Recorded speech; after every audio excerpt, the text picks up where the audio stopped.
Imagine qu'une simple pilule pourrait décupler ton intelligence, améliorer ta mémoire, booster ta créativité en seulement quelques minutes. Ça, c'est la promesse des nootropies, aussi appelées des smart drugs. Aujourd'hui, je vais te raconter ce qui se passe vraiment derrière ces pilules et derrière ces substances.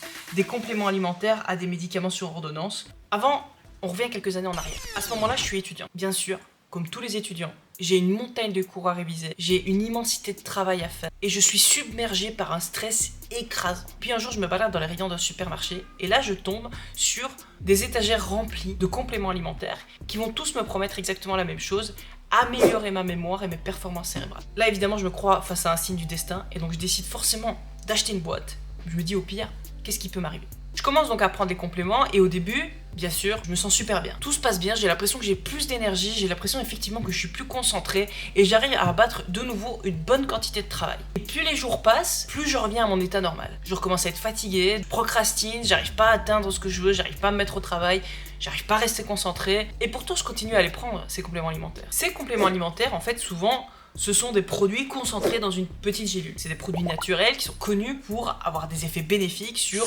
la concentration, l'énergie, la mémoire, les cellules, etc. Certaines molécules sont déjà présentes dans notre alimentation et simplement on les concentre dans des gélules, ou simplement parfois il s'agit aussi de molécules qu'on trouve plus difficilement chez nous, qui ont des effets qui sont connus, pas forcément démontrés mais connus, et qu'on met dans des petites gélules. Dans la plupart des compléments alimentaires pour la mémoire et les capacités cérébrales, on retrouve quasi systématiquement les mêmes produits. On retrouve de la vitamine C et du magnésium qui ont des effets sur la fatigue et qui vont en fait augmenter le niveau d'énergie et vont lutter contre la fatigue. On a des oméga 3 qui eux sont des composants de la membrane cellulaire et notamment des neurones et qui vont en fait avoir aussi un effet anti-inflammatoire et favoriser le passage d'informations d'un neurone à l'autre. Alors vitamine C, oméga 3 et magnésium, ce sont justement des produits aussi naturels qu'on trouve dans notre alimentation. Parmi les autres molécules stars, on a aussi le ginseng ou le ginkgo biloba. Ginkgo biloba qui a un effet sur la circulation sanguine, qui va améliorer la circulation sanguine et donc, entre autres, améliorer la circulation sanguine au niveau du cerveau et faire que le cerveau soit beaucoup mieux irrigué. Ça, bien sûr, c'est théorique. Donc moi, je me suis dit, comment ça se fait que je continue à les prendre correctement tous les jours, tels que décrits sur la boîte, et que j'arrive pas à obtenir les effets que je suis en train de lire partout en faisant mes recherches. Et là, donc, j'essaie de retourner la boîte et je finis par trouver une information importante. Ce complément alimentaire ne doit pas se substituer à une alimentation variée et à un mode de vie sain. Sauf que moi, à l'époque, je voulais pas qu'on me parle de mode de vie sain. Je voulais une pilule magique. J'ai continué mes recherches. Et en continuant mes recherches, je suis tombée sur ce qu'on appelle vraiment les nootropes ou nootropiques aujourd'hui. Les nootropes englobent toutes les molécules qui vont augmenter les capacités cérébrales. Bien sûr, tous les compléments alimentaires dont on vient de discuter tombent dans cette catégorie. La caféine tombe aussi dans cette catégorie. Mais il y a aussi tout un tas de molécules qui se trouvent sur ordonnance et qui tombent bien sûr dans cette catégorie. Ces molécules sont donc uniquement sur prescription, sont un tout petit peu moins populaires chez nous, mais très populaires aux États-Unis chez les étudiants, comme par exemple l'Adderall qui se distribue comme des tic-tac parmi les étudiants. En général, ce sont des molécules qui sont disponibles sur le marché parce qu'elles sont utilisées pour traiter des troubles comme le TDAH, Alzheimer. Et la promesse quand on les distribue à des étudiants, c'est qu'évidemment, elles vont vous transformer en machine à travailler. Franchement, si tu cherches un peu, tu vas trouver des témoignages d'étudiants qui sont très contents et qui attribuent toute leur réussite à ce genre de molécules pendant leurs études. Mais si tu continues à creuser, tu vas trouver des témoignages qui sont beaucoup plus inquiétants, beaucoup plus sombres, et qui là vont exposer surtout les effets secondaires de ces molécules, le fait d'être irritable, les insomnies, les troubles du sommeil, des palpitations et bien sûr l'addiction à ces molécules. Pour tirer les bonnes conclusions, on va essayer déjà de comprendre comment ces molécules fonctionnent.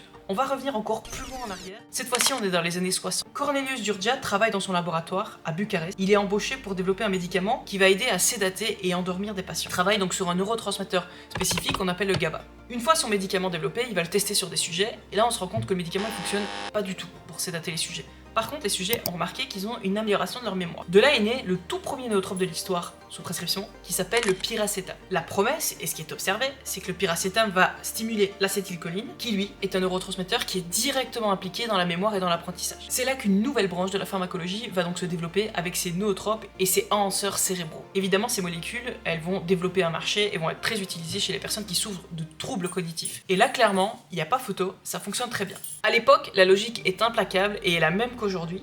Si ces médicaments augmentent réellement les capacités cognitives de sujets malades, alors elles devraient le faire aussi pour des sujets sains. Alors évidemment, ce serait un marché complètement incroyable qui pourrait se développer à partir de ça. Et les dernières études qui résument toutes les études qui ont été faites à ce sujet arrivent toutes à la même conclusion. Il n'y a aucune efficacité prouvée chez un sujet sain. En fait, il s'avère que la molécule fonctionne très bien chez un sujet malade, mais chez un sujet sain, les résultats des tests cognitifs qui sont faits après la prise de molécules sont exactement les mêmes. On voit pas de différence avec un placebo. Et au contraire, il peut même induire évidemment des effets secondaires qui sont assez graves, comme on a dit plus haut, et en plus réduire la créativité et la flexibilité mentale. En fait, les témoignages dont j'ai parlé un petit peu plus haut de ces étudiants qui sont convaincus que ça leur a aidé pendant leurs études, il est fort probable qu'ils aient été soumis à un effet placebo. Donc évidemment, une fois qu'on découvre ça, on se rend compte que c'est peut-être pas la meilleure idée de se tourner vers ce genre de molécules non plus. Et là, je repense à ma boîte de compléments alimentaires, et je repense à ce qu'il était écrit derrière, qui ne peut pas se substituer à un mode de vie sain et une alimentation variée. En fait, prendre des compléments alimentaires, c'est littéralement complémenter. Sinon, on appellerait ça des remplacements alimentaires. Si t'as un jardin qui est tondu, verdoyant, mais que l'hiver le traverse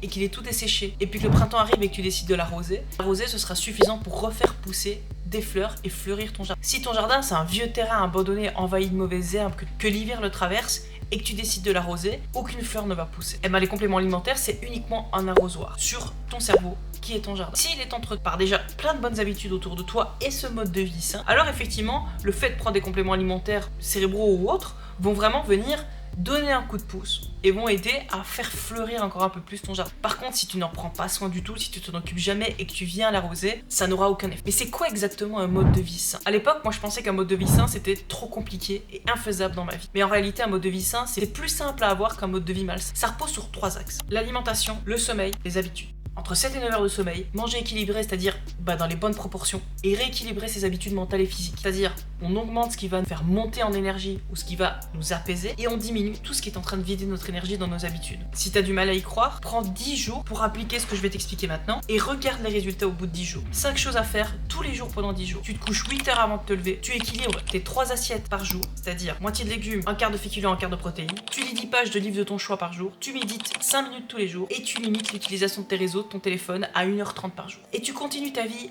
à côté. Au bout de simplement déjà une semaine, 10 jours, tu vas voir des résultats rien que sur toi, sur ton état mental. À l'époque, quand j'étais étudiante, j'avais vraiment du mal à le comprendre et donc j'avais du mal à le mettre en place. C'est après que j'ai commencé à mettre ça en place et que je me suis rendu compte que c'est ça vraiment qui apportait des résultats. Mon état de concentration, mon énergie mentale va complètement dépendre de ces 3 axes-là: alimentation, sommeil, habitude, et beaucoup moins de la pilule que je vais prendre à côté. L'objectif, c'est d'avoir une approche globale sur ta santé physique et ta santé mentale. Et après, derrière, de l'arroser si nécessaire. Maintenant que tu as ça dans les mains, je te propose de passer directement à la vidéo suivante où tu vas apprendre des outils que tu vas pouvoir mettre en place avec tout ce que tu viens d'apprendre maintenant pour aller encore plus loin dans l'augmentation de ses capacités et dans ton apprentissage. On se retrouve directement dans la vidéo d'après.